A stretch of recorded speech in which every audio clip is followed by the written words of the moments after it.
안녕하세요. 오늘의 데일리 뉴스레터에 오신 것을 환영합니다. 1. 한국 전체 면적보다 큰 바닷속 황금. 2. 삼성의 미국 철수는 아무것도 아니었다. 3. 일론 머스크가 갑자기 패닉에 빠진 이유. 한번 진실을 알아봅시다. 지금으로부터 175년 전인 1848년 1월 24일 미국 샌프란시스코의 콜로마라는 마을의 제재소에서 일하던 제임스 W. 마셜은 우연히 강을 걷다. 강바닥에서 순간 반짝거리는 모래를 발견했습니다. 햇빛에 모래가 비친 할나 반짝인 이 모래를 양손 가득 담아 바위에 펼쳐본 그는 깜짝 놀랐습니다. 왜냐면 그 반짝이던 물체는 다름 아닌 모래에 섞인 금, 즉 사금이었기 때문입니다. 그는 공장주 존 서터에게 이 사실을 알린 후 서로 절대 발설하지 말고 함구하자고 약속했으나 인간의 입은 그리 가볍지 않습니다. 이 소문은 금세 퍼지기 시작하더니 그해 8월에는 저 반대쪽 뉴욕 헤럴드에 관련 기사가 실렸죠. 그리고 순식간에 전 세계로 전파됐습니다.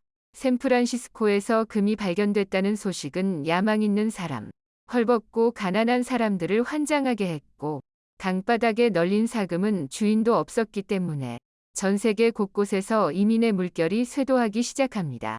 역사상 최초의 골드러시의 시작입니다. 이듬해부터 무려 8만 명이 샌프란시스코로 몰려들기 시작했는데 이들을 두고 49년도리라 하여 포티니너스라고 부르는데 이는 캘리포니아 샌프란시스코를 연고지로 하는 프로 미식축구팀 NFL의 명칭이기도 합니다. 그런데 조만간 2023년판 골드러시가 시작될 것으로 보입니다. 이번에는 강바닥 모래가 아니라 아주 깊은 바닷속에서부터 시작될 텐데 한국은 이 골드러시에 대비해 미국 앞바다에 어마어마한 규모의 독점 개발권을 확보해뒀고 이미 세계에서 최초로 실증까지 끝마쳤으니까요. 현재 전 세계는 보이지 않는 전쟁 중에 있습니다.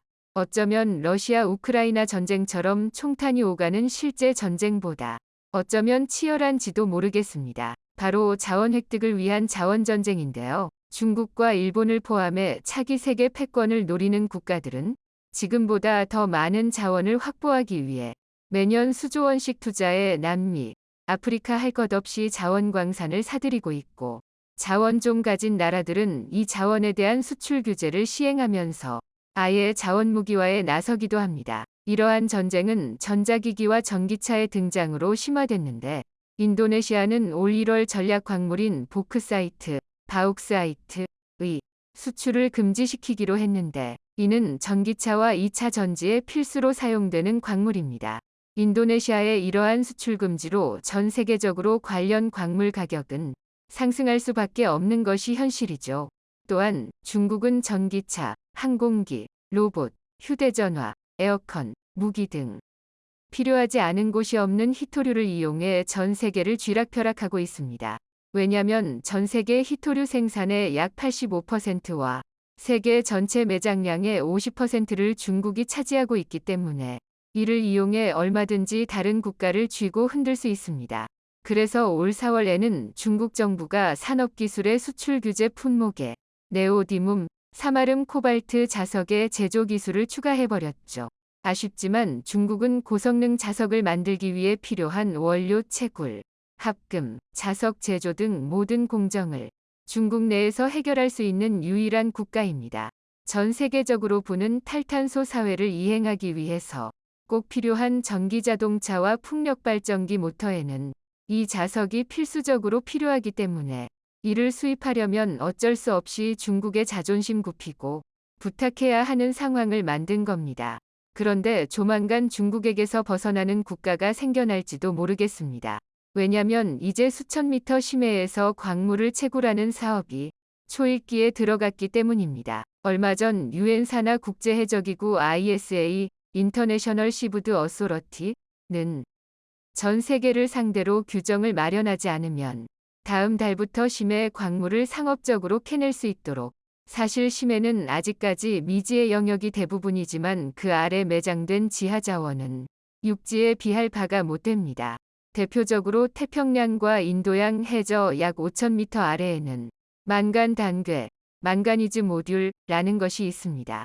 1873년 2월 18일 영국의 해양조사선인 챌린저5가 심해 깊은 곳에 분포한 만간 단괴를 최초로 발견했는데 현대시대로 접어들어 만간 단괴는 바닷속 노다지 또는 바닷속 황금이라고 부릅니다. 100만 년에 약 2m씩 자란다고 알려진 검은색 광물 덩어리 만간 단괴에는 만간 24%를 비롯해 니켈 1.4%, 구리 1.3%, 코발트 0.2%뿐 아니라 몰리브덴, 히토리와 같이 산업적 가치가 높은 금속이 포함되어 있는데 이들은 모두 현재 산업의 기초 소재로 사용되고 있습니다.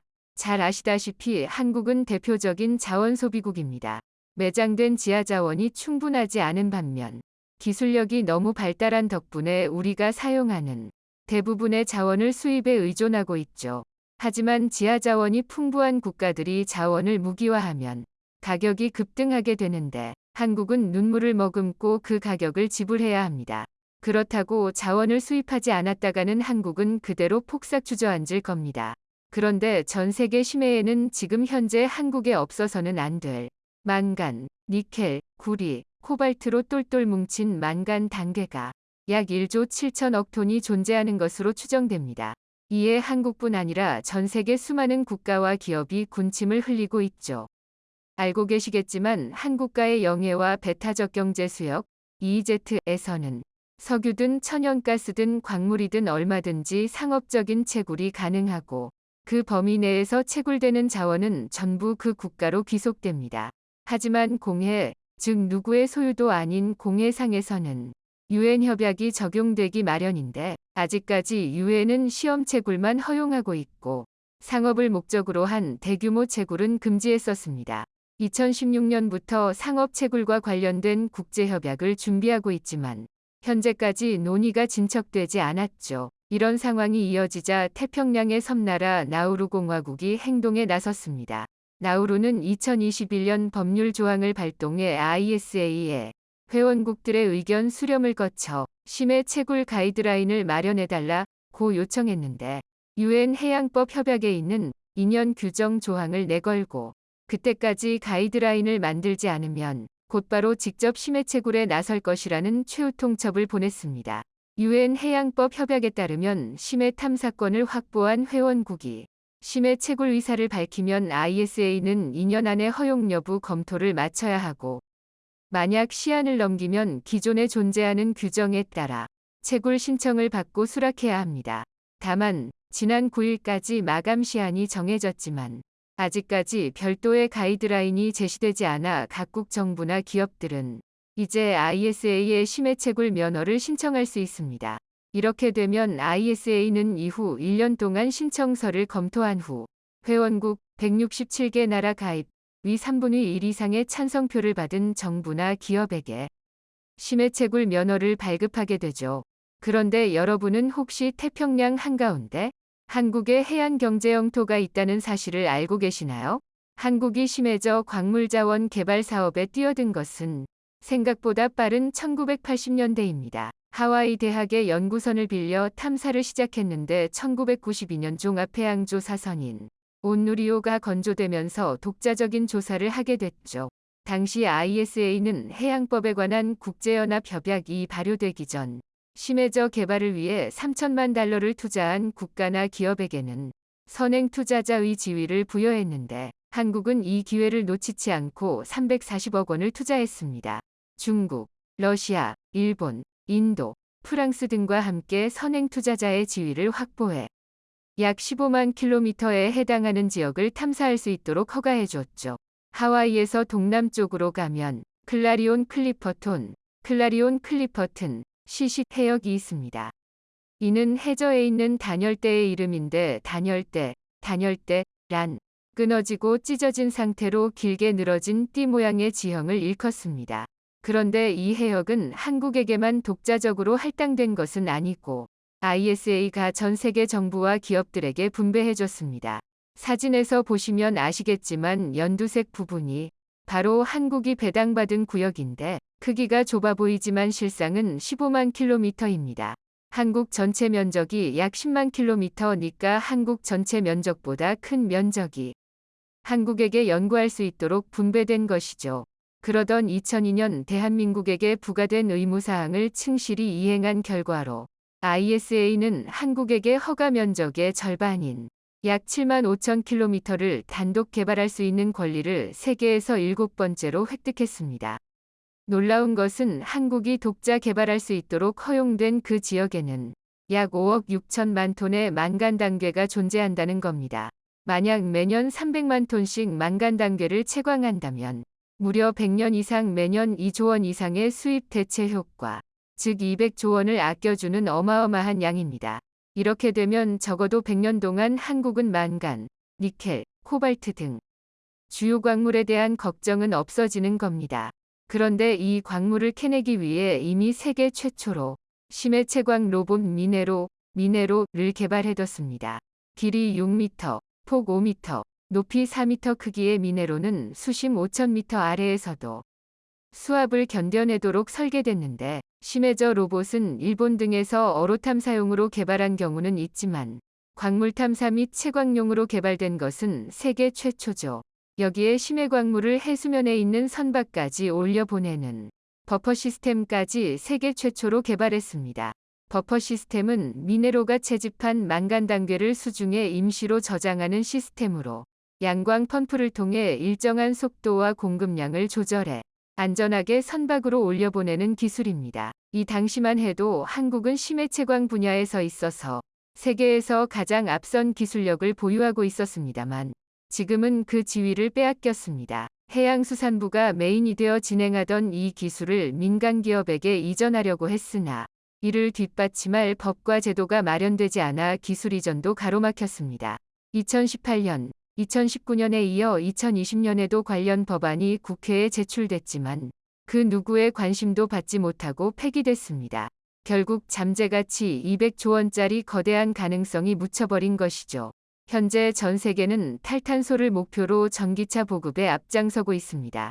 전기차는 최근 몇 년 사이 급격하게 늘었고 유럽연합은 여기에 더해 2035년부터는 휘발유, 경유 등 화석연료를 사용하는 내연기관차의 판매를 금지시켰습니다. 내연기관차의 시대가 저물고 전기차와 수소차의 시대가 10년 이내에 열리는 겁니다. 그런데 전기차의 핵심은 배터리인데 이 배터리를 만들기 위해서는 리튬, 니켈, 코발트 등의 광물이 필수적입니다.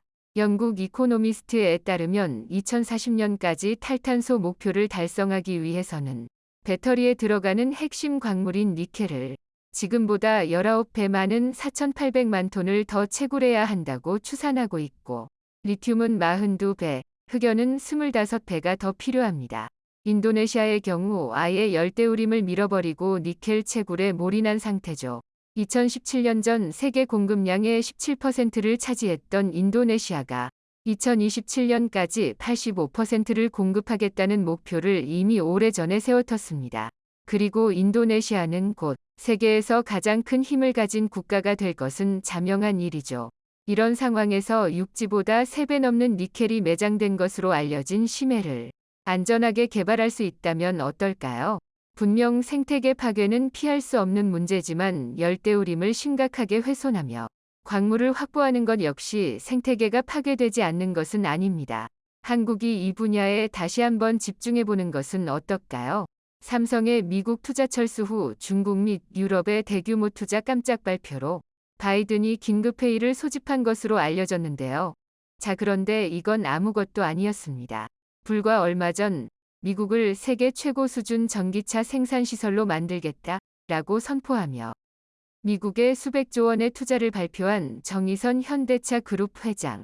그런데 정의선 현대차 그룹 회장이 최근 바이든 미국 대통령을 완전히 뒤집어 놓을 만한 깜짝 폭탄 발표를 했습니다. 현대차의 뒤통수를 때린 바이든의 역으로 초강력 뒤통수를 때려버린 것입니다. 현대차의 미국 엘라베마 공장은 지난 2월부터 제네시스 GV70 전기차 생산을 시작했습니다.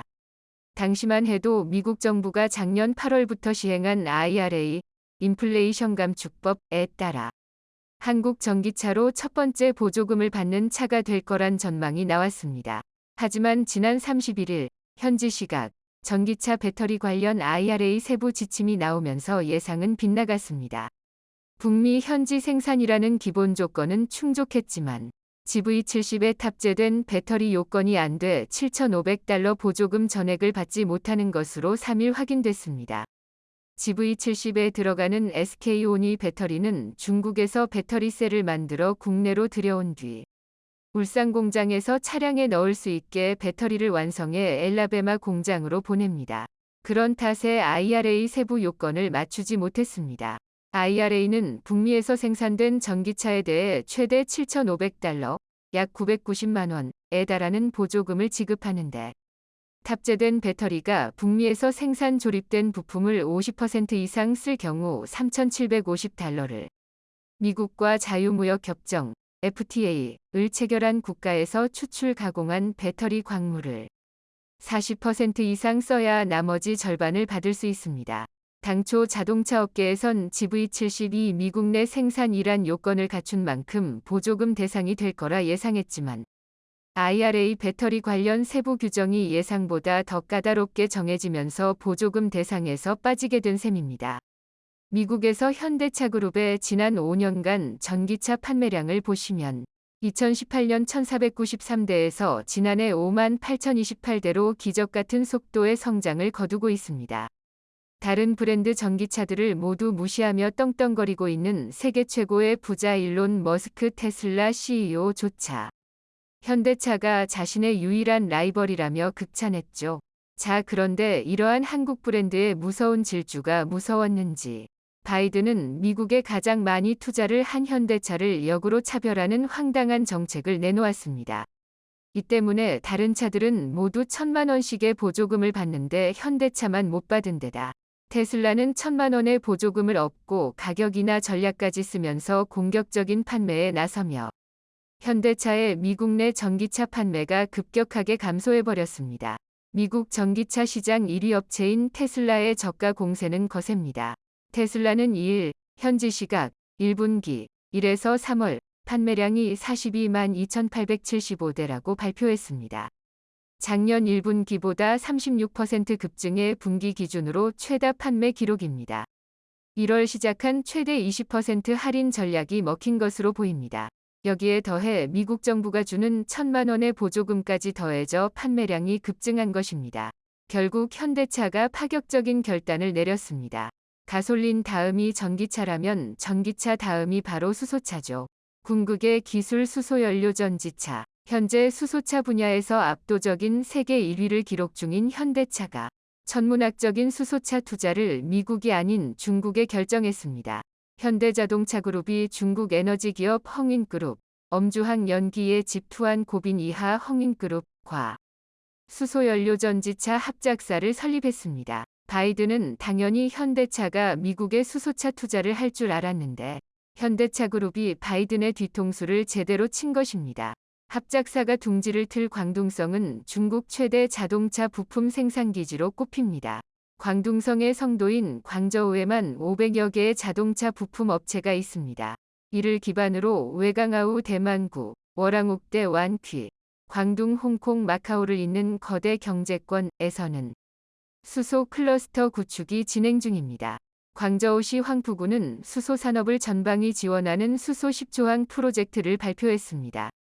HTWO 광저우는 이번 합작사 설립으로 광둥성 내 수소 생태계 조성을 지원하고 현대차와 헝인그룹의 시너자가 극대화될 것으로 기대하고 있습니다. 지난 1987년 설립된 헝인그룹은 에너지 사업을 주력으로 하며 수소 기술 확보에 앞장서고 있습니다.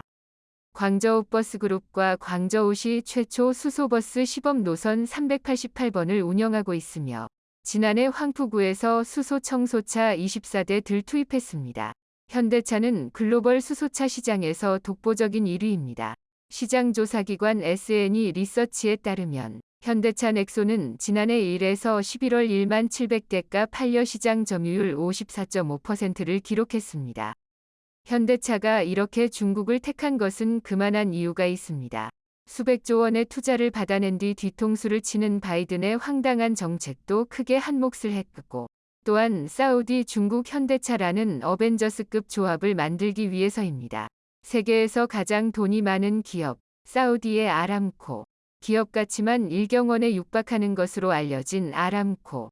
이들의 자금은 무한대라고 보시면 되는데, 이 세계에서 가장 돈이 많은 기업, 사우디의 아람코가 현대차와 손을 잡고 앞으로 글로벌 수소차 시장에서 압도적인 1위를 이어나가기로 약속했습니다.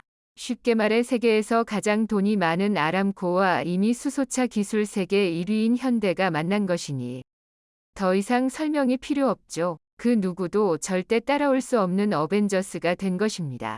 자, 그런데 최근 사우디는 중국과 파격적으로 친밀할 관계를 형성했습니다. 달러로 무역을 하던 사우디가 최근 시진핑이 사우디에 다녀간 후 중국 위안화를 사용하기로 했다는 파격적인 발표를 했습니다. 달러 패권에 도전장을 내민 중국이 자국의 주요 석유 도입처인 사우디아라비아에 무역 대금 결제용으로 위안화 대출을 했다고 중국 수출입은행이 밝혔습니다. 중국 수출입은행은 14일 소셜미디어 위챗을 통해 최근 수출입은행과 사우디 국영은행이 첫 위안화 대출 협력을 성공적으로 실행했다며 대출 자금은 양국 무역 관련 자금 수요를 충족하는 데 우선적으로 쓰일 것이라고 밝혔습니다. 중국 수출입은행은 이번 대출이 자신들과 아랍권 금융기관 사이에 처음으로 실시한 위안화 대출 협력이라며 정책성 금융의 역할을 충분히 발휘하고 1대1로 중국, 중앙아시아, 유럽을 연결하는 육상 해상 실크로드 선상 국가 금융무역의 원활한 흐름을 촉진해 상호이익이 될 것이라고 밝혔습니다. 현대차의 이러한 결정은 미국의 엄청난 파장을 불러일으켰습니다. 자동차 산업은 산업 특성상 후방 산업이 많고 그에 따라 1, 2, 3차 협력사들의 수와 그 직원들의 수가 너무나도 많습니다. 이 때문에 미국 역대 대통령들도 미국 내 자동차 산업을 챙기기에 바빴습니다. 자동차 산업이 무너지는 순간 고용이 무너지고 지역 경제가 초토화될 수 있기 때문입니다. 현대차의 수소차 투자가 미국이 아닌 중국에 결정됐다는 소식이 전해지자 미국 내 해당 지역 주민들은 한탄을 털어놓고 있습니다. 바이든의 어리석은 외교 때문에 미국 내 일자리 수백만 개가 날아가게 생겼기 때문이죠. 미국을 대하는 태도도 심상치 않습니다. 미국이 중국에 대한 규제를 강화하자 사우디가 중국을 대변이라도 하듯 기습감산을 통해 미국의 뒤통수를 제대로 쳤습니다. 사우디아라비아를 중심으로 한 중동의 석유 수출국 기구 오펙에 러시아와 남미 국가가 참여한 오펙 플러스가 2일 현지 시각 하루 116만 배럴의 원유 추가 감산을 기습적으로 발표한 것인데요. 사우디가 주도한 이번 감산 결정이 미국과 거리를 두고 러시아와 중국에 밀착하는 추세의 연장선이라는 분석이 나옵니다. 월스트리트저널 WSJ은 이번 감산 결정은 신뢰할 수 있는 미국의 안보 파트너였던 사우디가 에너지 정책에서 미국과 대립으로 돌아서는 상징적 순간이라고 볼 수 있다고 보도했습니다. 미국 경제가 그렇지 않아도 인플레이션으로 극심한 고동을 받고 있기 때문에 이번 사우디의 기습 감산은 미국의 치명타가 됐고 미국 국민들은 바이든의 엉망진창인 외교 때문에 미국 국민들이 고스란히 피해를 받고 있다고 외치고 있습니다. 현대차뿐만 아니라 삼성도 미국의 투자를 늘리는 대신 중국의 대규모 투자를 단행했습니다. 삼성 SDI가 중국 상하이에 초대규모 R&D 연구소를 설립했다고 밝혔습니다. 삼성은 중국의 우수 대학 및 연구기관과 협력 네트워크를 강화해 특화 기술 확보 및 업체 동향을 파악할 것이라 밝혔습니다. 한국의 이러한 행보에 어쩔 줄 몰라 하는 바이든. 자, 그런데 또 한국을 향해 충격적인 일을 저질렀습니다. 유럽과 일본에는 더 이상 알루미늄 제품에 매겨왔던 고율 관세를 없애주겠다고 했는데 한국산 알루미늄에는 반대로 관세를 추가로 부과했습니다. 미국 상무부는 한국 업체들의 관세 부과에 대비한 현금 예치도 지시했습니다. 어이가 없죠. 최근 미국 내에서 전기차에 들어가는 배터리는 전부 한국산이라고 해도 과언이 아닐 만큼 미국 내 전기차 기업들이 한국의 배터리 확보에 열을 올리고 있습니다. 미국 자동차의 상징이자 최초 자동차 양산 시설을 만든 포드도 100년이 넘는 역사상 최대 규모의 금액을 한국 배터리에 투자하겠다고 나선 것인데요. 그 외에도 여러 기종의 전기차들이 한국에 배터리와 함께 테슬라의 아성을 무너뜨리고 있습니다. 한국은 여기에 멈추지 않고 새로운 개념의 차를 개발하게 되는데 이를 상용화시킨 것은 전 세계 한국이 유일하여 이 때문에 많은 국가들이 주목하고 있습니다. 이는 전기차의 단점을 보완한 차로 원유 강국인 사우디아라비아에서도 한국의 새로운 차를 구매하기 위해 현금 다발을 준비했었다고 전해집니다. 반면 초창기 일본의 전기차 기업들은 전 세계 순위에 항상 10위권 안에 있으면서 강국으로 군림했었지만 현재는 10위권이 한국 기업들이 차지하면서 일본의 기업들은 저 멀리 잊혀졌습니다.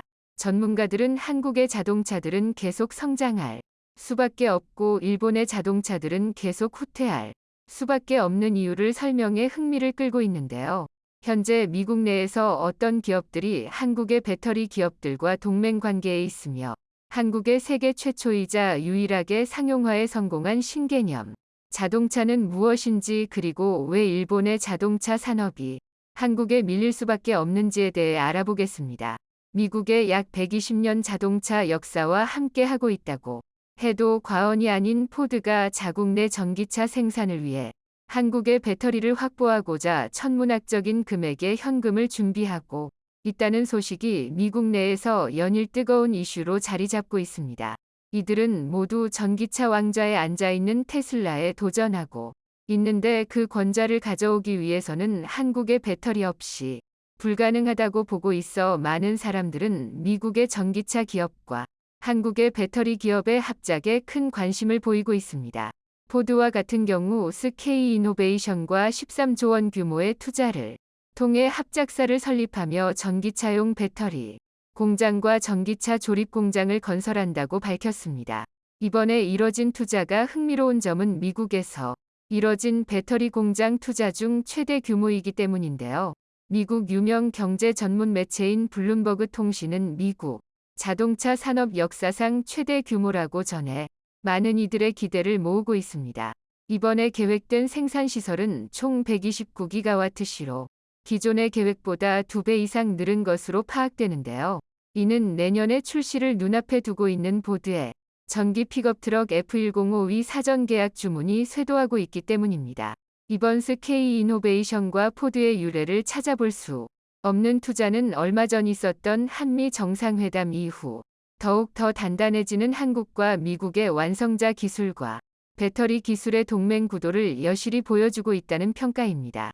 한국의 LG 에너지 솔루션과 미국의 GM도 합작하여 매년 70기가와트시의 배터리를 생산하는 계획을 세우고 있으며 이 둘의 합작도 앞으로 미국 내 전기차 시장의 판도를 어떻게 바꿀지 모른다는 평가를 받고 있는데요. 여기에 최근 혜성처럼 떠오른 미국의 신흥 전기차 기업 루시드 모터스는 삼성 SDI와 합작하여 루시드 에어라는 전기차 세단의 생산을 시작했는데 이는 약 1억이 좀 안 되는 고가임에도 불구하고 사전 예약을 신청한 사람이 1만 3천 명 이상이나 되고 있습니다. 이렇게 루시드 모터스의 전기차가 이제 막 시작한 기업임에도 불구하고 사람들이 많이 찾는 이유가 있습니다. 루시드 에어의 최고급 버전인 루시드 에어 드림 에디션은 동급 테슬라의 전기 세단보다 주행거리가 훨씬 길다는 것인데요. 루시드 에어 드림 에디션은 1회 충전만으로 837km를 주행할 수 있으며 이는 미 정부의 공식 등급을 받은 것이기에 믿을 수 있는 수치입니다. 반면 테슬라 공식 홈페이지에서 명시된 테슬라 S의 주행 가능 거리는 약 637km인데 이는 루시드 에어 드림 에디션이 200km를 더 갈 수 있어 효율이 더 좋다고 볼 수 있습니다. 이렇게 비약적으로 주행 가능 거리가 늘어날 수 있었던 이유는 바로 삼성의 3I에서 생산한 원통형 배터리 때문에 이룰 수 있었던 결과인데요. 이런 것들이 미국 전역에 퍼져 이제 막 시작한 전기차 업체부터 대형 자동차 기업까지 모두 한국의 배터리 확보에 열을 올리고 있는 이유입니다. 가끔 세계 최강의 최첨단 무기를 보유하고 있는 초강대국인 미국 이외 배터리를 자체 개발하지 않고 한국과의 협력을 원할까 하는 의문이 생기기도 하는데요. 현재 미국은 전기차 배터리를 생산하는 자국 기업이 없어 해외 기업으로부터 조달해야 하는데 글로벌 10위권 네 배터리 기업은 모두 한국과 중국, 일본의 기업들이 차지하고 있습니다. 중국과 같은 경우 미국이 군사외교적 갈등을 빚고 있는 중국 기업을 선택할 리가 만무하고 일본의 유일한 대형 배터리 기업인 파나소닉은 외국 투자에 있어서는 공격적인 행보를 보이지 않고 있습니다. 이 때문에 많은 전문가들은 하나소닉의 기술력이 정체됐다고 판단하고 있는데요. 결국 최신의 배터리 기술을 가지고 있으면서 대량 생산 능력과 공격적인 투자 행보를 보이고 있는 민주주의 동맹은 한국밖에 없다는 미국의 계산입니다. 어떻게 보면 미국 현지 생산이 한국의 이익에는 부합하지 않을 것이라 생각될 수 있지만 이는 기업 입장에선 더 좋을 수도 있습니다. 현재 조 바이든 행정부는 미국 내 판매되는 제품 중 총 생산의 70% 이상이 미국산이어야만 무관세 혜택을 준다는 정책을 펴고 있는데요. 미국 시장에 진출하려면 모든 기업들이 미국에 공장을 세워야 하는 상황입니다. 여기서 한국 기업들이 미국 내 높은 점유율을 가지고 있다면 기술 로열티만으로도 엄청난 돈을 벌 수 있으며 30%만 수출하게 된다 하더라도 약 3억 3천 명의 미국 국민들이 전부 한국 제품을 쓰게 된다면 그것만으로도 충분히 이익을 볼 수 있습니다. 이에 테슬라는 한국의 배터리 기업들이 미국에 진출한 것에 굉장한 압박을 받고 있는 것으로 전해집니다. 이것 말고도 테슬라의 CEO 일론 머스크가 한국 때문에 혈압이 올라 쓰러질 만한 일이 또 벌어졌습니다. 바로 오직 한국만이 가지고 있는 신개념 자동차 기술이 그 원인인데요. 그 한국만이 가지고 있는 신개념 자동차 기술은 바로 수소전기차입니다. 몇몇 분들은 이것을 다 알고 있는데 무슨 신개념 자동차라고 말하냐고 할 수 있지만 레이저 무기를 모두가 알고 있음에도 기술력 때문에 생산하지 못해 신개념 무기체계라고 말하는 것과 같이 수소전기차도 높은 기술력 때문에 상용화하고 있지 못했었습니다. 그 이유는 바로 수소와 산소를 결합해 전기를 만들어내는 연료전지 스택 기술이 보통의 기술력으로 생산하기 어렵기 때문인데요. 그런데 그 어려운 기술을 한국 자동차 기업이 세계 최초이자 현재 유일하게 연료전지 스택의 일관 생산에 성공하며 양산하는 데 성공했습니다. 하지만 뜬금없이 미대륙의 한 부호가 한국 자동차 기업이 쓸데없는 노력을 했다고 말해 큰 파장을 일으켰습니다. 그 미국의 부호는 바로 일론 머스크로 한국이 수소전기차를 개발한다고 했을 때 전기차가 상용화된 지금 수소전기차를 만든다는 것은 바보들이나 하는 짓이라고 폄하해 논란이 된 것인데요. 몇몇 사람들이 일론 머스크의 말에 어느 정도 수긍했는데 과거와 달리 전기차 충전소가 많이 보급됐으며 운전하다 보면 심심치 않게 전기차를 자주 볼 수 있기 때문에 매번 수소를 충전해줘야 하는 수소전기차는 쓸모없어 보였기 때문입니다. 그런데 이런 생각들은 한순간에 뒤집어졌습니다.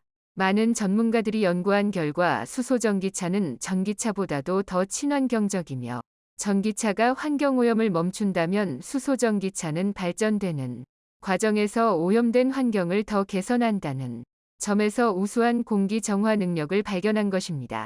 또한 수소전기차는 일반 전기차보다 더 많은 장점을 가지고 있다고 전해지는데요.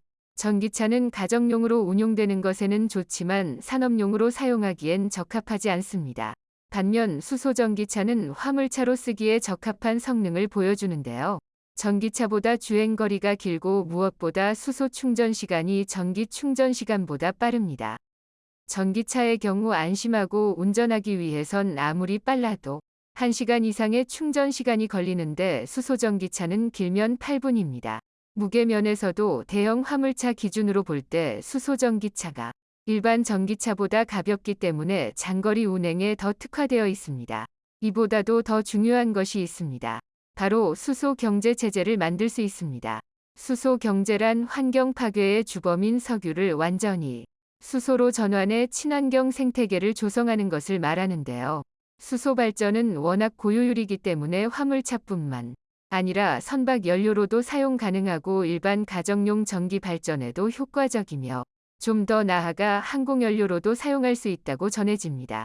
그런데 한국이 수소전기 발전에 선두적인 기술을 가지고 있어 전문가들은 앞으로 한국이 수소경제 산업을 이끌어갈 것이라고 예측하고 있습니다. 이 때문에 사우디아라비아가 한국의 수소연료 전기 스택에 엄청난 관심을 보이고 있으며 큰 돈을 주고 구매할 의사를 내비쳤습니다. 반면 일론 머스크는 전기차를 상용화했다는 평가는 받고 있지만 수소전기차 조롱의 악마의 주둥이라는 별명을 얻게 됐는데요. 일론 머스크만큼 일본도 근시안적인 태도로 배터리 산업에서 앞선 기술력을 가지고 있었음에도 불구하고 한국의 자동차 산업에 뒤처졌다는 평가를 받고 있습니다.